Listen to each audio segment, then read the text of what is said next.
ইউনিয়নের মুরব্বীরা, যুবক ভাইরা, ছাত্র ভাইরা, শ্রমিক ভাইরা, আমার মা বোনেরা, যারাই উপস্থিত রয়েছেন,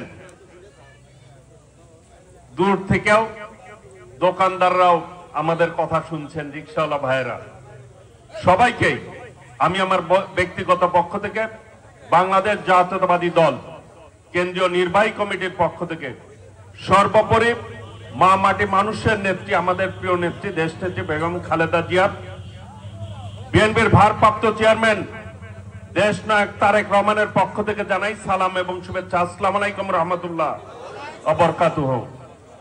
প্রিয় ভাইরা, বক্তব্য অনেকেই দিয়েছেন। আজকে একটি কর্মী সভা, কর্মীদের উদ্দেশ্যে আমি কিছু কথা বলতে চাই। শহীদ রাষ্ট্রপতি জিয়াউর রহমানের আদর্শের গড়া দল বাংলাদেশ জাতীয়তাবাদী দল বিএনপি,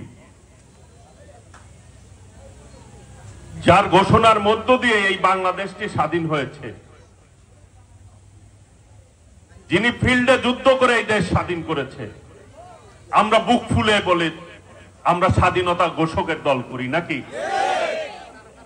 আমরা বুক ফুলে বলি আমাদের নেত্রী দেশনেত্রী বেগম খালেদা জিয়া, যিনি 9 বছর স্বৈরাচার বিরোধী আন্দোলন করে এই দেশের মানুষকে গণতন্ত্র দিয়েছেন, তাই না? আমাদের দলকে কেউ স্বৈরাচার বলতে পারে, কেউ ফ্যাসিবাদ বলতে পারে, খুনি হাসিনার মতো করে কেউ বলতে পারে? বলতে পারে না। বিএনপি একটি গণতান্ত্রিক দল। বিএনপি কখনোই আপোষ করে চলে নাই অন্যায়ের কাছে। আমাদের প্রিয় নেতা, আমাদের প্রিয় অভিভাবক, বিএনপির ভারপ্রাপ্ত চেয়ারম্যান দেশনায়ক তারেক রহমান, যিনি এই আন্দোলনের মূল নেতৃত্ব দিয়েছেন। আমাদের টাঙ্গাইলের এক অবৈধ মন্ত্রী ছিল রাজ্জাক সাহেব, তিনি বলেছিলেন যে বিএনপি যদি এই সরকারের সাথে আপোষ করত, খুনি শেখ হাসিনার সাথে আপোষ করত, বিএনপির নেতারা জেল খাটতো না, জুলুম খাটতো না, বলছিল না? আমাদের অসংখ্য নেতা জেল খেটেছে। আমাদের নেত্রী দেশনেত্রী বেগম খালেদা জিয়া 6 বছর বিনা চিকিৎসায় কারাগারে রাখা হয়েছিল, তাকে চিকিৎসা পর্যন্ত করতে দেয় নাই। তারপরেও অন্যায়ের কাছে বিএনপি আপোষ করে নাই। কাজে বিএনপির কর্মীরা, নেতা কর্মীরা বিগত 17 বছর অনেক কষ্ট নির্যাতন সকলেই ভোগ করেছে। আমাদের নেতৃত্ব থেকে আরম্ভ করে আমাদের ভারপ্রাপ্ত চেয়ারম্যান দেশনায়ক তারেক রহমান সহ অসংখ্য নেতা গুম হয়েছে, খুন হয়েছে, এম ইলিয়াস আলী, চৌধুরী আলম। তারপরেও বিএনপির নেতা কর্মীরা বিএনপি ছেড়ে কোথাও যায় নাই, গেছে? বিএনপির প্রত্যেকটি নেতা কর্মী আগুনে পুড়ে যেরকম সোনা খাঁটি হয়, লোহা যেরকম পুরে শক্ত হয়, সেই রকম বিএনপির প্রত্যেকটি নেতা কর্মী রোদে পুড়ে বৃষ্টিতে ভিজে, প্রত্যেকটি নেতা কর্মী সোনার মতো খাঁটি আর ইস্পাতের মতো কঠিন মনোবল নিয়ে পথ চলেছে। কাজে বিএনপি বিরুদ্ধে ষড়যন্ত্র করে কারো কোনো লাভ হবে না। হবে? বিএনপি সকল ষড়যন্ত্র ভেদ করেই বিএনপি ইনশাল্লাহ আগামী দিনে পথ চলবে দেশনায়ক তারেক রহমানের নেতৃত্বে। এখন নির্বাচন নিয়ে একটি রোডম্যাপ ডিক্লেয়ার করেছে। আগামী ফেব্রুয়ারির পূর্বেই নির্বাচন হবে ইনশাল্লাহ। এই নির্বাচন নিয়ে এক একজন এক এক রকম কথা বলে। কারা এই নির্বাচন নিয়ে কথা বলে, ষড়যন্ত্র করে? যারা 71 সালে স্বাধীনতার বিপক্ষে যাদের অবস্থান ছিল, যারা 71 সালে আমাদের 30 লক্ষ শহীদ হয়েছেন, 2 লক্ষ মা বোন ইজ্জত দিয়েছেন, গণহত্যা তখন চলেছে, তখন যারা ওই কাজের সাথে সম্পৃক্ত ছিল, গণহত্যার সাথে সম্পৃক্ত ছিল, তারাই আজকে নির্বাচন নিয়ে কথা বলে, ষড়যন্ত্র করে। প্রিয় ভাইরা, এই দেশের মানুষ 14 সালে কেউ ভোট দিছেন, 18 সালে ভোট দিছেন, 24 সালে ভোট দিছেন, ভোট দিতে পারেন নাই। এখন কি সবাই ভোট দিতে চান না? কে কে ভোট দিতে চান হাত তুলে বলেন তো। এইখানে যারা উপস্থিত হয়েছেন সবাই ভোট দিতে চায়, ভোট দিয়ে তাদের পছন্দ মতো সরকার গঠন করতে চায় সবাই। সেই সরকার যাতে জনগণের সরকার হয়। এই যে আসগর আলী সাহেব এবং মাহমুদুল হক শানু সাহেব বললেন উন্নয়নের কথা, উন্নয়নের কথা বললেন যে রাস্তাঘাটের যে বেহাল অবস্থা, এই চর অঞ্চলের উন্নয়ন দরকার। আল্লাহ রহমতে বিএনপি যদি আপনাদের ভোটে নির্বাচিত হয় তাহলে এই চর অঞ্চলের সর্বোচ্চ উন্নয়ন করবে ইনশাল্লাহ। ইতিমধ্যেই আমরা আমাদের অনুযায়ী এই রাস্তার কথা বলেছেন যে এইখানে রামদেবপুর থেকে চিটকিবাড়ি এই রাস্তা ইতিমধ্যেই কিন্তু মাপ যোগ করে গেছে। আল্লাহ রহমতে বিএনপি যদি আপনাদের ভোটে নির্বাচিত হয় এইটাই প্রথম হবে ইনশাআল্লাহ।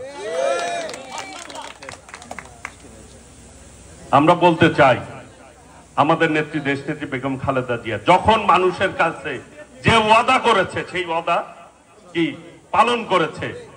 চরের মানুষরা সবচেয়ে ভালো জানে, কৃষকরা সবচেয়ে ভালো জানে। 91 সালে বলছিল 5,000 টাকা কৃষি ঋণ মওকুফ করব, করছে না? 25 বিঘা চরের জমি খাজনা মাফ করছে না? কে করছে? দেশনেত্রী বেগম খালেদা জিয়া। এই দেশে নারী উন্নয়নের জন্য সবচেয়ে বেশি পদক্ষেপ নিয়েছে দেশনেত্রী বেগম খালেদা জিয়া। অবৈতনিক শিক্ষা ব্যবস্থা নারীদের জন্য কে চালু করছে? দেশনেত্রী বেগম খালেদা জিয়া। আজকে আমাদের ভারপ্রাপ্ত চেয়ারম্যান দেশনায়ক তারেক রহমান জাতির সামনে 31 দফা উপস্থাপন করেছে যে আগামীর বাংলাদেশে বিএনপি যদি রাষ্ট্রীয় ক্ষমতার দায়িত্ব পায়, বিএনপি এই দেশের জন্য কি কি করবে। এই যে এখানে আমার মা বোনেরা আছেন, প্রত্যেক ঘরে ঘরে বিএনপি ফ্যামিলি কার্ড দিবে একটি করে। এই ফ্যামিলি কার্ডটা থাকবে মাদের নামে। ওই কার্ডের বিনিময়ে রেশনের মতো হয় একটি টাকা পাবে, না হলে সমপরিমাণ দ্রব্য সামগ্রিক পাবে, যাতে মারা সংসার চালাতে সুবিধা হয়। এটি প্রত্যেকটি ধনী গরিব সবাই পাবে। আর মাদের নামে কেন থাকবে? মারা যাতে সংসারে সম্মানিত হয়। নারীর সম্মান বৃদ্ধির জন্য বিএনপি সিদ্ধান্ত নিয়েছে ফ্যামিলি কার্ড মাদের নামে থাকবে। আর শিক্ষার ব্যাপারে বলেছে শিক্ষার ক্ষেত্রে সর্বোচ্চ গুরুত্ব দিয়ে বিএনপি আগামী দিনে কাজ করবে, যাতে করে জাতি শিক্ষিত হয়। আর প্রান্তিক কৃষক ভাইরা আছেন আপনারা এই চর অঞ্চলের, কৃষি জমি ঠিকভাবে আপনারা যদি ফসল ফলান সেই ফসল ঠিক মূল্য পান না, তাই না? সেই জন্য ফার্মার্স কার্ড করবে বিএনপি। সেইটার মধ্য দিয়ে কৃষকদের পণ্য ন্যায্য মূল্য যাতে পায় সেই ব্যবস্থা বিএনপি করবে আল্লাহ রহমতে। বিএনপি যখন যে ওয়াদা করেছে সেই প্রত্যেকটি ওয়াদা বিএনপি কি রক্ষা করে নাই? আজকে সেই জনগণের সরকার যাতে প্রতিষ্ঠিত না হতে পারে সেই জন্য বিভিন্নভাবে ষড়যন্ত্র চলছে। গতকাল একটি ঘটনা ঘটেছে ঢাকাতে, বিপি নূরের উপরে হামলা করেছে। আমরা তীব্র নিন্দা জানাই, প্রত্যেকটি হামলার প্রতিবাদ জানাই। পাশাপাশি বলতে চাই এই দেশটি আমাদের সকলের না। এই দেশের মালিক কারা? এই জনগণ। এই যে বাগিল ইউনিয়নে যারা উপস্থিত রয়েছেন, ওই যে দোকানদার বাই থেকে আরম্ভ করে রিক্সা ভ্যান চালক, এখানে যারা আমরা উপস্থিত হয়েছি, আপনারা যারা উপস্থিত হয়েছেন তারাই 8 নং বাগিল ইউনিয়নের মালিক। কারণ আপনারা এই এলাকায় বসবাস করেন, তাই না? কেউ জমির মালিক। গভর্নমেন্টে একটা খাজনা দেন, খাজনা দেন না? সকলের খাজনায় ট্যাক্সে একটা সরকার পরিচালিত হয়। আপনাদের ভোটের মাধ্যমে কি এই একটা পরিবারে যেরকম যে গার্জেন থাকে সে পরিবার পরিচালনা করে, তাই না? সবাই ওই গার্জেনের কাছে ইনকামটা জমা করে, তাই করে না?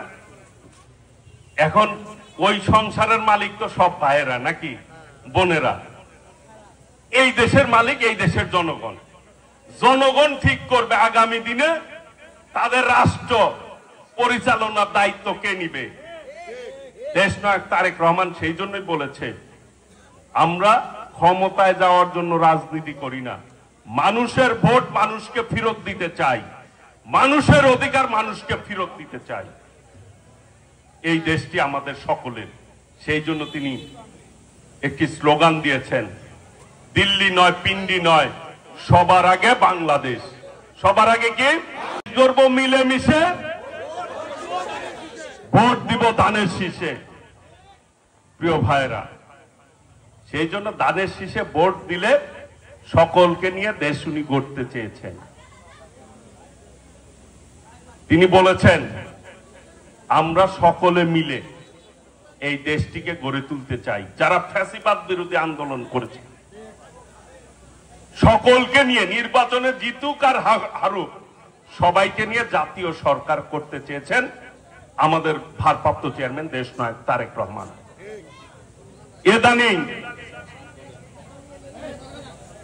এদানিং এই দেশের বিরুদ্ধে কারা ষড়যন্ত্র করছে? ওই ভারতে বসে নাকি অনেকেই অফিস খুলে বসেছে। ফ্যাসিবাদ খুনি চক্র যারা এই দেশের মানুষকে হত্যা করেছে, ছাত্রদেরকে হত্যা করেছে, আলেমদেরকে হত্যা করেছে, আমাদের অসংখ্য নেতাদেরকে হত্যা করেছে, সেই খুনি চক্র আবার তারা মাথাচাড়া দিয়ে উঠার চেষ্টা করছে। আমাদেরকে সজাগ থাকতে হবে, কোনোভাবে ওই অপশক্তি যাতে এই দেশে মাথাচাড়া দিয়ে না উঠতে পারে সেই ব্যাপারে সজাগ থাকতে হবে আমাদেরকে। প্রিয় ভাইরা, আমরা যদি ঐক্যবদ্ধ থাকি ইনশাল্লাহ বিজয় আমরাই অর্জন করব। প্রিয় ভাইরা, সময় শেষ, আজান দিবে। আর দু একটি কথা বলতে চাই চর অঞ্চল সম্পর্কে। কর্মী ভাইয়েরা আছেন, যখন যে সুবিধা অসুবিধা আমাদেরকে বলবেন, আমরা সব সময় চর অঞ্চলের পাশে থাকবো ইনশাআল্লাহ। অনেকেই হয়তো চিকিৎসা পান না ঠিকভাবে, এই জায়গায় যদি চিকিৎসার ব্যবস্থা না পান, ঢাকায় যদি কোনো রোগী ট্রান্সফার করতে হয় আমাদের দলের পক্ষ থেকে সেই ব্যবস্থা আমরা করব। এখানে মাহমুদুল হক শানু সাহেব আছেন, আজগর আলী সাহেব আছেন, তাদের মাধ্যমে আপনারা আমাদের কাছে ইনফর্ম করবেন। ইনশাল্লাহ একজন দলের ভাই হিসাবে তাদের পাশে আমরা থেকে কাজ করব।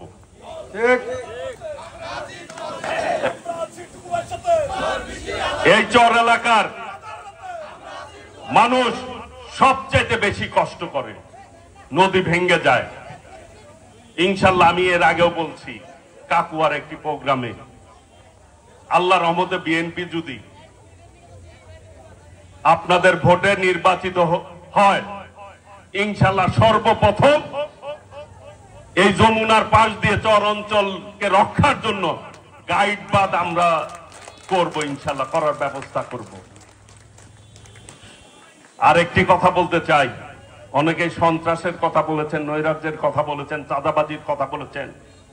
এই বাগিলবাসী মুরব্বীরা, যুবক ভাইয়েরা শুনে রাখুন, আল্লাহর রহমতে বিএনপি যদি ভোটে নির্বাচিত হয়, বিগত দিনে টাঙ্গাইল যেভাবে সন্ত্রাস হয়েছে, চাঁদাবাজি হয়েছে, বিএনপি নির্বাচিত হলে এই অঞ্চলে কোনো সন্ত্রাস চলবে না, কোনো চাঁদাবাজি চলবে না। এই টাঙ্গাইলে সকলকে নিয়ে নিরাপদ টাঙ্গাইল গড়ে তুলব ইনশাল্লাহ, এবং উন্নয়নের মডেল করব, যাতে পার্শ্ববর্তী এলাকার লোকজনরা দেখে টাঙ্গাইলের অনুসরণ করে আদর্শিক টাঙ্গাইল গড়ে তুলব। সকলকে সঙ্গে নিয়ে, সকলকে ধন্যবাদ জানিয়ে, মোবারকবাদ জানিয়ে আবার আপনাদের সাথে ইনশাল্লাহ দেখা হবে কথা হবে, যখনই ডাকবেন তখনই আমাকে পাবেন, এই আশা এই প্রত্যয় ব্যক্ত করে সকলকে ধন্যবাদ জানিয়ে আমি আমার বক্তব্য শেষ করছি। খোদা হাফেজ।